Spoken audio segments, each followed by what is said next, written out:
What's going on, everyone? Welcome back to the QBurgh podcast. I'm Jim, and this is the first episode of our brand new series, What's Queer and Going On?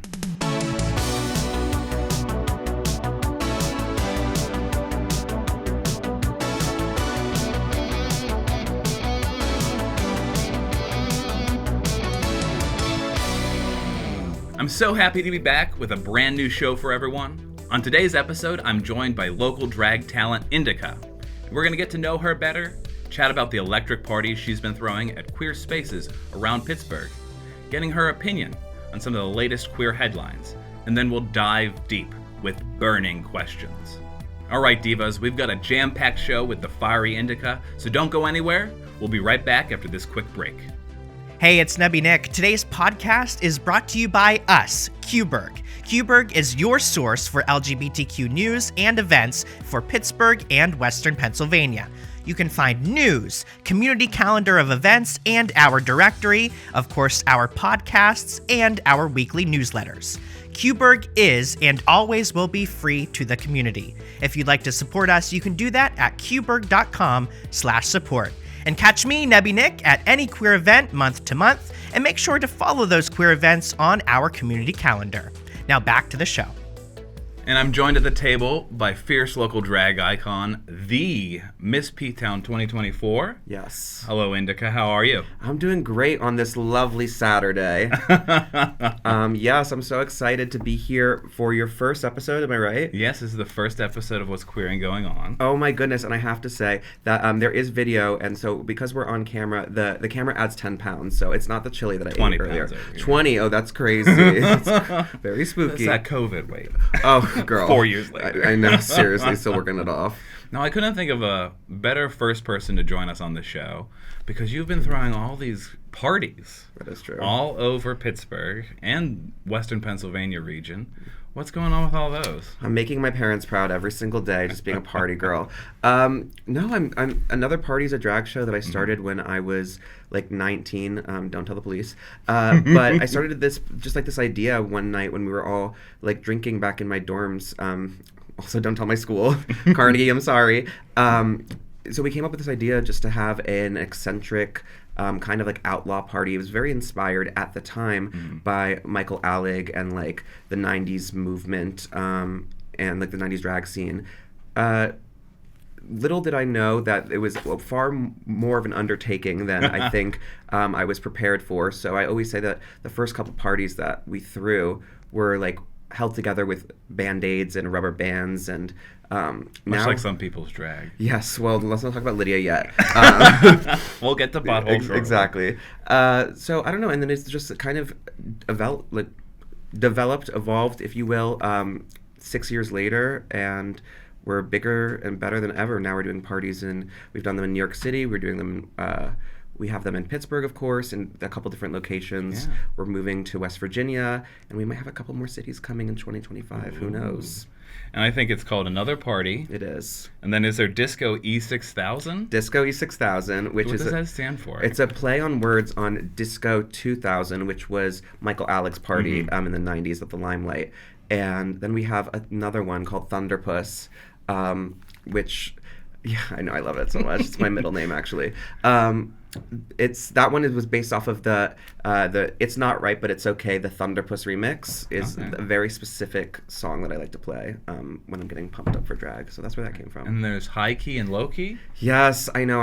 You're everywhere. You're doing everything. Yeah, so High Key's my Monday show at P-Town, and it's a rotating cast of drag entertainers, which I'm super blessed to be able to feature so many entertainers, over 100 in 1 year. 100? 100 different entertainers in a year, yeah.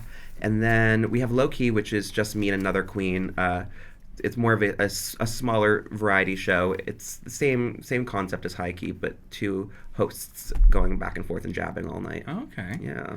Now, Another Party Pittsburgh, I think, has really blown up in even just the last 6 months. I know, it really has. You've had Morphine Love Dion, yes, Kelly Mantle, and Nicole Page Brooks. Those rotted girls.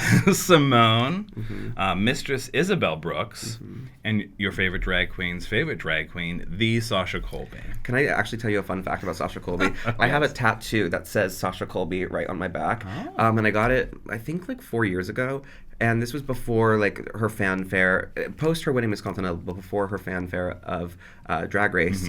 So she really is my favorite drag queen. But we started off the party, actually, back way long ago in 6 or 7 years ago. We started off with non-RuPaul's Drag Race talent. So I was really interested in bringing, my first headliner ever was Amanda Lepore. Oh, nice. At the Brillo Box. And that was so insane because I don't know who gave me the idea to think that I could be around such a beautiful, expensive woman body. Right. And then we had Kevin Aviance. We had Lady Bunny. So I know I was 20 years old, like wanting to work with these legends. I don't know who spooky. I don't know who I thought I was. So yeah. That's okay. So you've also actually recently announced an expansion of Another Party into Morgantown at Babylon. That's the old Vice Versa. What's going on there? It is the coolest thing ever to think that I've gaslit enough people into thinking that this party's fun. They believe you. Yeah, they do. I guess so. So we're two new amazing owners of that club, Georgie and Logan. They purchased Vice Versa after it was closed down for a while, and I honestly have to be real with you. When I was going to do New Year's Eve, which I did with Lydia there, I was really worried about going into another bar, and I didn't want to like colonize or take over a space, especially when there's only one, gay club in that scene. So I wanted to prioritize the local entertainers, making sure that they still felt seen, supported, and valued on their stage that they had been missing for such a long time. Maybe I did not have to worry because I came in there. The girls were so nice, so welcoming, and they were asking me to sign things. And I said, I'm the one on Drag Race, not Lydia. Okay, boots. You're getting famous. I guess. So you're originally from West Palm Beach, Florida? Oh my goodness, you've done your homework. Oh yeah. Yeah, I am from West Palm Beach, Florida. That's why my hair's so big.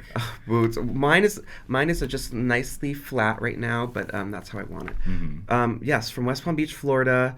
I was born and raised there, lived there for all of high school, and then I moved to CMU for college. I went to Carnegie Mellon for drama. Drama? Yes, I'm the drama mama. So you're using your degree? I think I am. The entire time I was there. So I actually started drag while I was at CMU because it was a rebellious thing, actually.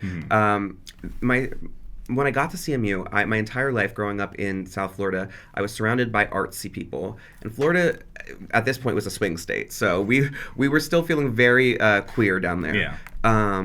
So I moved to Pittsburgh, and I was like shocked at the lack of queer representation in my theater program at CMU. Really? Yeah, because 2016, although it doesn't seem like a long time ago, culturally, the world has shifted so much and has become so pro-gay, which is great for my wallet. Business. Yeah, great for my wallet. But 2016 was not like that at all. So I found drag because my best friend at the time, I clung on to like one girl, and her name was Essence. We were best friends, and she only lasted a semester. And after the first semester, when she dropped out, I had no.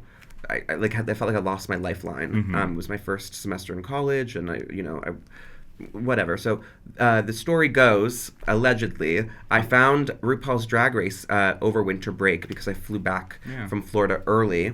What season? My first season that I watched was season 7. So the season that Violet Chachi won. And the first season I watched live was season 9. So I watched 7, then rewatched all of the seasons after that, became obsessed. And then season 9 was airing when I was in college, and so I became obsessed with it, and that led me to look for drag in our local scene. And I'll never forget it. The first drag show I ever attended in Pittsburgh was at Cruise Bar. Oh, Cruise. Yes, and Peppermint from RuPaul's Drag Race season 9 was there, and it was hosted by Sharon Needles. And I also remember there being Sonia Maybottom, who is a drag queen, who's been in the drag scene forever. I remember the booze smell coming from them, and I was like, oh, I am. That's on brand. Yeah, I know. I'm at home for sure. And I looked across the bar, and I saw this queen, and her name is Miss V Van Cartier. And at the time, she was going by Miss Vogue, which horrible name, and she knows that. I saw her from across the bar, and I was such a rotted little diva. I was like, I bet she thinks she's going to be on Drag Race one day. Well, she needs to meet me. I'd never even put on makeup on in my entire life, and so I don't know where that came from. But yeah, that's kind of how I how I found drag, and Indica was born, I say, at that show. Okay. Now, what year was that? That was 2016, 2017, one of those years. So you're kind of becoming an old queen now. Oh, girl. Yes. I feel ancient. I need AARP. Help. I've fallen. I can't get up. Someone give me some life alert. Now, Indica, that is, that's from cannabis culture. Allegedly. How did you pick that as your name? Well, I plead the fifth. I don't know. I honestly don't really remember how my drag name is, probably because of cannabis, to be honest with you. But I don't remember the moment that I chose that name. I was throwing out a couple different names. I was thinking about Madam President at one point. Ooh. I thought about... Hell to the chief. Exactly. Well, I wanted to be Madam Secretary, and then at some point have an evolution into Madam President. Okay. I also thought of Carry On Bag. She's French. It's on bag. And then I ended up with Indica, so I don't know. Well, and it's stuck. It has stuck. And the thing is when you have a cannabis name, the world is changing about the way that they view cannabis is viewed, which we should is this the camera? We should expunge all the people with cannabis convictions, please and thank you. But some of the times I find that there have been some opportunities that people are kind of hesitant to give me because of the name Indica. Oh, really? Yeah, and anytime you look me up on Instagram, it says, "Do you have a drug problem?" And you know what? Next question. So you're engaged. No, I'm married, actually. You're married yes, now? My little My ring goodness, here. Congratulations. Thank you when so much. When was the date? So we got married in May, on May 11th, Nice. In St. Bart's. Okay. And Lexi was there. My friend Lexi's off camera, guys. It was the best thing ever, honestly. It was 60 people. I had all flew out to such an amazing island where I grew up every summer. And it was the most amazing thing ever.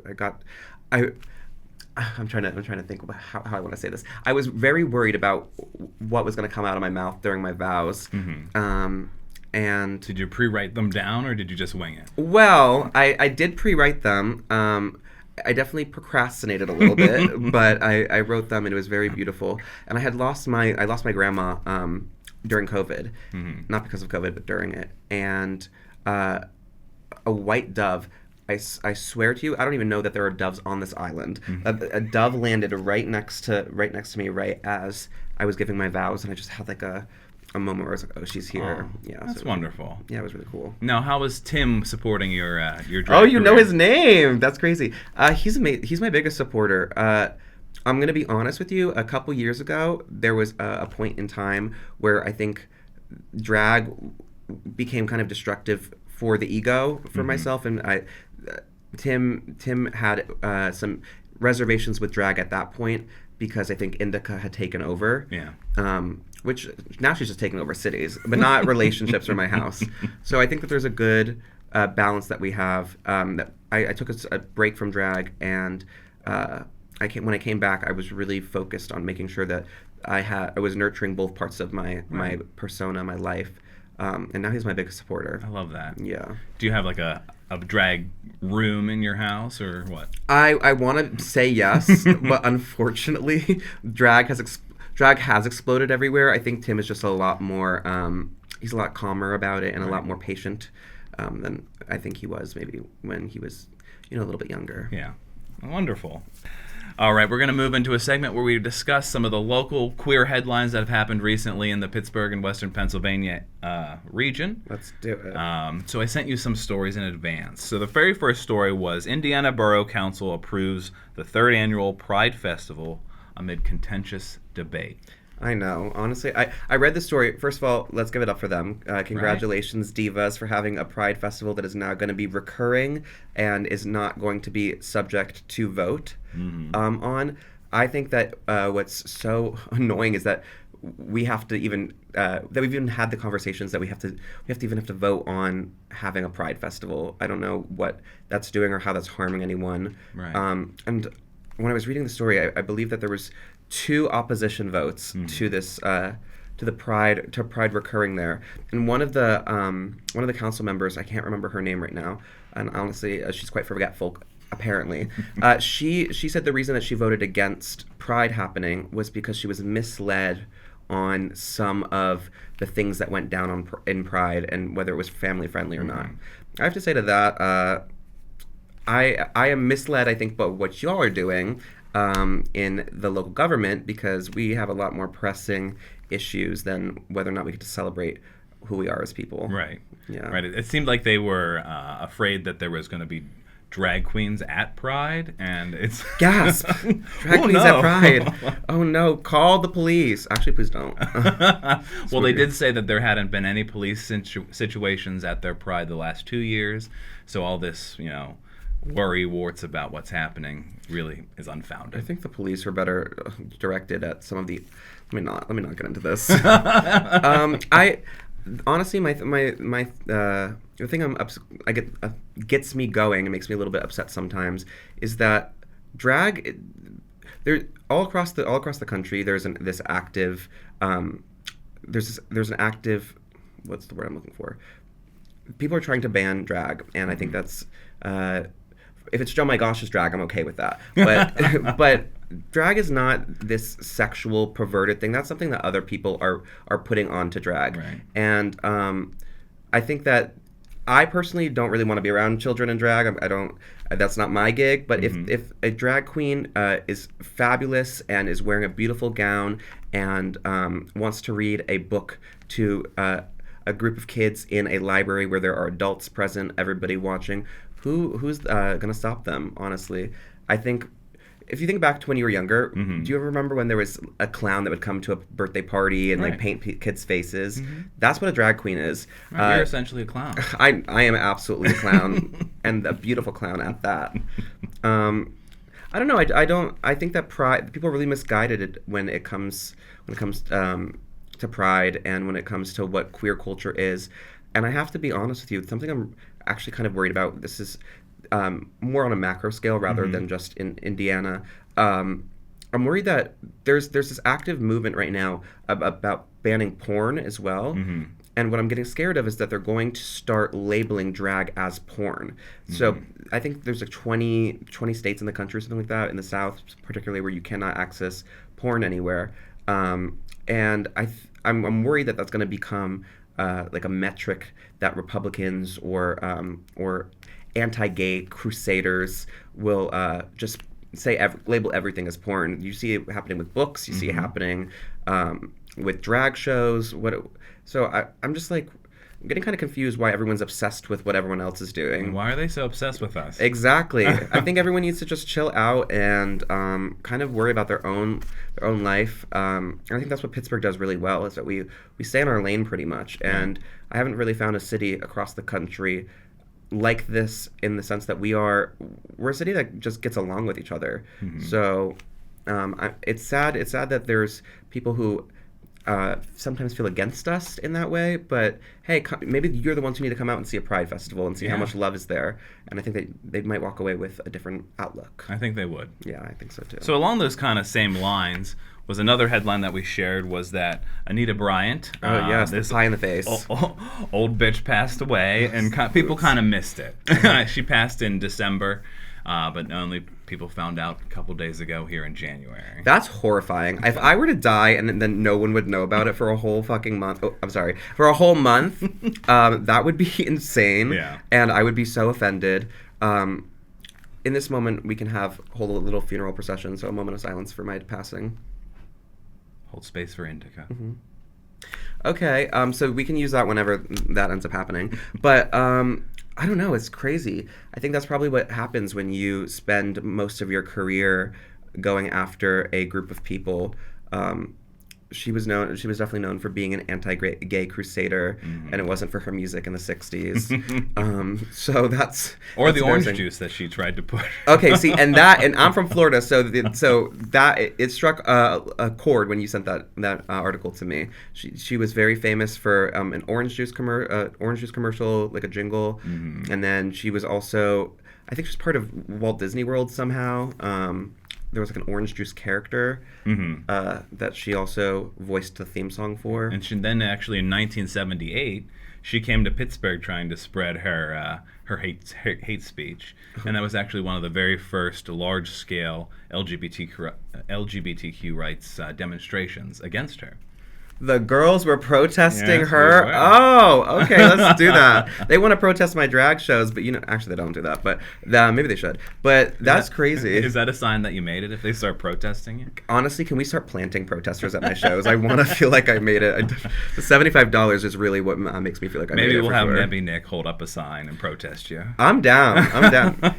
I played This or That with Nebby Nick, and maybe he should. Maybe his next segment should be Let's Protest Shows. And then the last headline that we were going to talk about is simply Butthole makes its debut. So obviously we're talking about Miss Lydia B. Collins being on RuPaul's Drag Race season 17. Do we have to? Yes, we do. I'm just kidding. I love her so much. This is one of my close friends. I do have to say, I have a little bit of a story about all of this.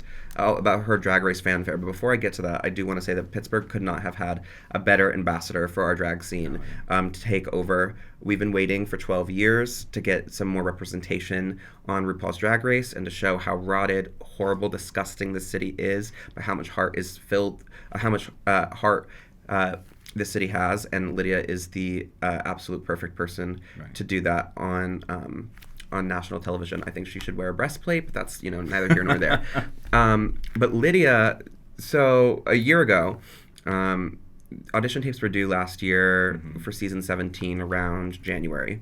And I've had at that point never auditioned, and she was at my house and we were hanging out. And I was like, oh, so, girl, you have to show me your audition tape. Yeah. She lied to my face, said, I didn't audition, I know what you're talking about. And it was convincing. I'm pretty good at... Oh, she's a liar. I'm not going to say that, but I'm not going to say she told the truth. She told me she didn't audition, and I was like, okay, boots. Didn't think anything of it. Fast forward a couple months. I don't remember this part, but she told me this. Apparently, they're getting ready backstage at P-Town for one of our shows that we're in together. And I said, oh, girl, I think that you would really give, so well on season 18. And at this point, she already knew that she was cast on season 17. So that was a little bit awkward. Fast forward another month, I disappeared for a little while. I was telling you about that since I was getting married, which coincided with the same time as RuPaul's Drag Race filming. Everyone thought you were wrong. I'm not saying everyone. There was some people who thought. But when on my honeymoon, I was in Rome, and it was the last night I was in Rome, and I was like, I have to go to the Trevi Fountain. I have to go make some wishes. And my friend Lexi, who's sitting in here, she can attest to this. I said, okay, it's 3 a.m. No one will go with me. I'm going to walk to the Trevi Fountain by myself. I'm going to make some wishes. I'm going to get on Drag Race. So I'm playing RuPaul music. This is the beginning. I'm playing it, walk into the fountain. I sneak over this railing. I make these wishes. I feel like something spiritual in me. I'm like, oh, I'm destined for greatness. Lexi has to go. She gets off the phone. I'm playing more Drag Race music. I get a phone call from another one of my friends who's named Cadence, and she's a drag queen here. And she says, girl, do you see who's on Drag Race? I said, what? She sent me an article from Reddit that just had all the season 17 queens on it. And lo and behold, I saw Lydia Collins' face on that Reddit post. And I immediately, I'm not even gonna, it's like a scene from a movie. I fell to the floor in the Roman cobble streets on my way to the hotel, listening to RuPaul on my cracked iPhone, at 3 a.m, sobbing because I'm so happy for my friend, but at the same time, I'm so jealous. And so I'm calling everyone. I'm texting people. I'm saying, where is that little twink? I'm blowing up her phone. It's off, so that's not a good sign. I'm blowing up, everyone's phones. And the day she came back, I cornered her. I said, so what was this about not auditioning? She's like, I don't know what you're talking about, sister. I said, okay, well, in January, we're doing the premiere episode at 58 at 1. Yeah. And then we ended up doing it. And here we are. Here we are. Now, there's some debate on where butthole came from. Well, when a mother and a father love each other very much, I don't know where that was going. I didn't know her as Lydia Butthole Collins. I only knew her as Lydia Collins. I also knew her as the person I blocked on Instagram. I didn't block her, but I don't know. I don't know where it comes from, but I remember us sitting on her roof when she came back, and she was telling me about her middle name, the lore of her name, and I was like, oh well, you should start using the butthole more. That's kind of funny. She's like, well, you could stay tuned. Now is everything that's coming out of RuPaul's mouth, every other word is like a vocal stim for him. Yeah. Are you getting hot? It's a little... I am sweating under my boobs. Under your breastplate, it's getting a little hot. Not too much. Ooh, yes. Well, let's turn up the heat a little bit. Okay. We're gonna play burning questions. Who has a fire extinguisher? We're gonna need it. Okay. So it starts out a little easy. Okay. We're gonna really dive deep and get to know who you are. I'm very scared. And then get a little bit more intimate, we'll say. Okay. All right. So real easy. Mm-hmm. What's your go-to karaoke song? That's embarrassing. I have been known to sing Part of Your World. Yes, and it's never good. Are you a Disney adult? I am not a Disney adult. Okay. Let's just let's set the record straight. I am not a Disney adult. No shade to those creators, not me. What is something that you hate that everyone else loves? Drag. I'm just kidding. I'm joking. What? Oh. Actually, I have an irrational fear of maple syrup. Maple syrup? And honey. It's a consistency thing. When they get on your hand or anywhere but inside your mouth, the stickiness makes me cringe. And I've actually almost ended a friendship over it because in high school somebody knew that I was really scared of maple syrup, so they put maple syrup all over my car doors. Oh no. Yeah. Oh, I was pissed. And how'd you get it off? I had to get off my hands. I cut my hands off. So these are new You don't hands. have a thumb? No, exactly. I'm missing a thumbnail, everybody. That's drag for sure. So fill in the blank. Okay. When I'm drunk, I like to eat blank. Taco Bell. Taco Bell. Or anything, honestly. So what do you get at Taco Bell? I get, it's kind of a complicated order. I get a 5-layer cheesy burrito thing, but I don't like the beans. And then I add some extra tomatoes in there, and then I take some Pepsid, and I get Dr. Pepper. Yeah, that's what I get. But I get 4 burritos, and it's never good for me the next day. I really like the Crunchwrap Supreme. Oh, okay. My husband likes the chalupas. The Okay. chalupa, is it Crunchwrap Supreme? I don't know. I'm trying to remember. I also like. They're all the same. Yeah, there's a Supreme. You know what? Very Supreme. I don't even know what makes it Supreme though. Oh, neither do I. Maybe it's the seasoning. It's Supreme seasoning. Who is one person you constantly creep on social media? Okay. Recently, I secretly always go onto the royal family's page and I leave hate comments all the time, but I do it off a burner account. Are you a Meghan fan? I'm a Meghan fan. Okay. Am I a Nikki fan? Pull up in Sussex. Yeah, no. I do hate on the royals sometimes. Sorry to our British listeners. Did you buy into all the rumors about Princess Kate back last year that she had disappeared to get a BBL? I did do a number actually as Kate. If she gets a BBL, that's so sickening. I'm so happy for her. Her and Morphine have a lot in common. Morphine left Dion. I don't know. That family is kind of spooky to me. I'm actually wearing a dress right now that is Princess Diana revenge dress inspired. Yes. My friend Delora Chateau made this simple frock that I'm currently wearing. So yeah, I stalk the royal family a lot. If you had to cut one friend out of your life, who would it be? Maybe they've already been cut out of my life. If I had to cut a friend out of my life, that's so shady. Mm-hmm. Honestly, probably Lydia.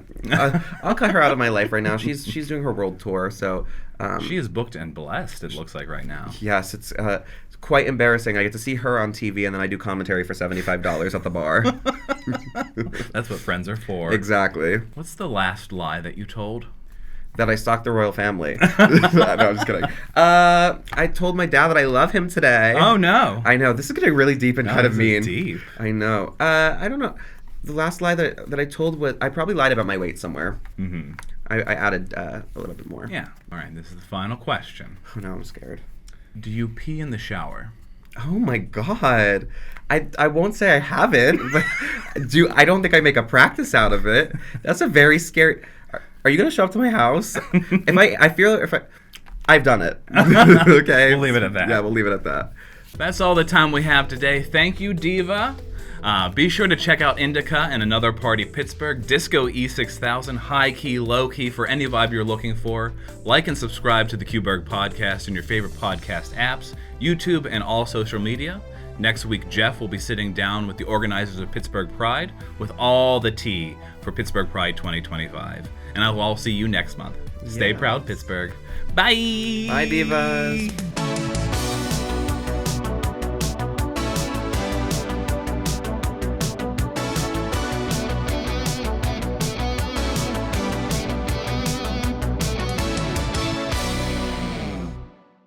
Oh my goodness, thank you so much for having me. Absolutely. Thank you for coming in. Of course. We got a little intimate there. I know. I Very feel scary. I feel like I owe you a dinner. Oh my goodness, you definitely do.